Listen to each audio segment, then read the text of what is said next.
consider this schedule. Okay, and answer is this schedule conflict serializable or not. तो यहां पर एक बात और देखने की है कि स्केड्यूल को ऐसे भी लिखा जा सकता है, जैसे यहां पर RX का मतलब है रीड ऑफ X, ओके, और W3Y जैसे लिखा तो WY का मतलब तो राइट ऑफ Y, ओके, और ये 3 या 1 या 2 इसका क्या मतलब है, ये ट्रांजैक्शन का नंबर है, ओके। तो जैसे यहां पर 1 2 3 सबसे बड़ा नंबर 3 है, इसका मतलब ये स्केड्यूल में 3 ट्रांजैक्शन यूज हुई हैं।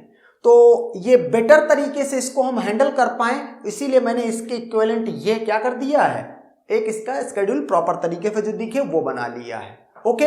आप भी हमेशा इसको इसमें पहले कन्वर्ट कर लेना, ओनली देन आंसर करना, अदरवाइज कहीं मिस हो गया तो वो आंसर गलत हो सकता है, ओके।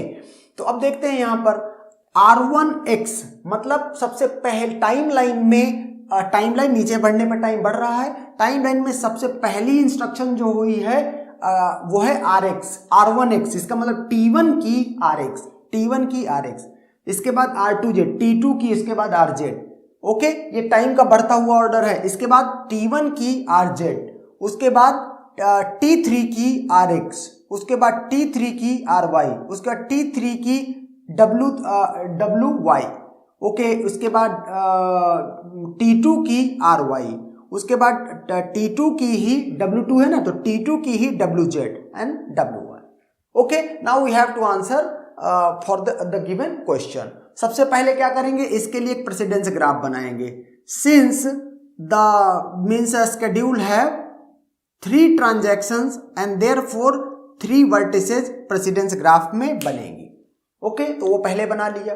अब RX को देख के देखेंगे, RX के रेफरेंस में क्या कोई कॉन्फ्लिक्टिंग इंस्ट्रक्शन है, तो टाइम में इसके नीचे T1 को छोड़ के T2 T3 में देखेंगे कहीं कोई कॉन्फ्लिक्टिंग है, तो RX का इसमें WX चाहिए, WX कहीं नहीं है, इसमें WX नहीं है, तो इसके रिस्पेक्टिव कोई भी कॉन्फ्लिक्टिंग इंस्ट्रक्शन नहीं है। इसमें सिर्फ कॉन्फ्लिक्टिंग इंस्ट्रक्शन के रिस्पेक्टिव एज बनती है।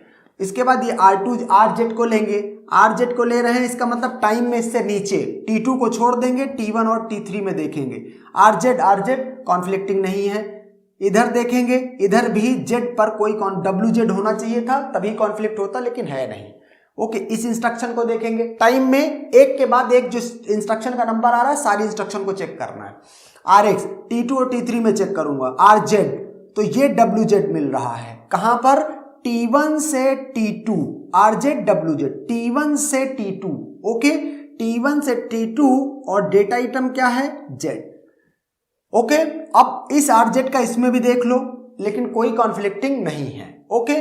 टाइम में हम यहां पर आ जाएंगे, RX का देखेंगे। अब RX का अगर ऐसे देखें आप तो T1 में तो कोई इंस्ट्रक्शन बची ही नहीं, कोई ऑपरेशन बचा ही नहीं, तो सिर्फ T2 में देखेंगे। RX WX है क्या, नहीं है, तो इसका भी कॉन्फ्लिक्टिंग नहीं है। RY देखेंगे, RY कॉन्फ्लिक्टिंग तभी मिलेगा जब इसमें WY मिले, RY और ये WY, इसका मतलब T3 में है अभी, आप इसको चेक कर रहे हैं ना, तो T3 में हैं आप और कहां जा रहे हैं, T3 से T2 में जा रहे हैं, T3 से T2 में जा रहे हैं, ओके। तो T3 से T2, तो एज T3 से T2 की ओर होगी, ओके, और कोई कॉन्फ्लिक्टिंग नहीं है। इसके बाद WY को देखेंगे तो WY से ये RY होगा, WY से ये WY भी होगा, लेकिन दोनों में T3 से T2 जा रहे हैं, ओके। तो ये बार बार Y लिखने का, एज बनाने का कोई मतलब नहीं है। तो अल्टीमेटली इसके बाद जैसे ये खत्म करेंगे, इनके लिए चेक भी करने की नीड नहीं है, क्योंकि कॉन्फ्लिक्टिंग इंस्ट्रक्शन पेयर में होती हैं, और पेयर के लिए ना ही T3 के पास नीचे टाइमलाइन में इंस्ट्रक्शन है और ना ही T1 के पास, and therefore this is the complete precedence graph for this schedule S, okay. क्या बोलेंगे, सिंस साइकिल नॉट प्रेजेंट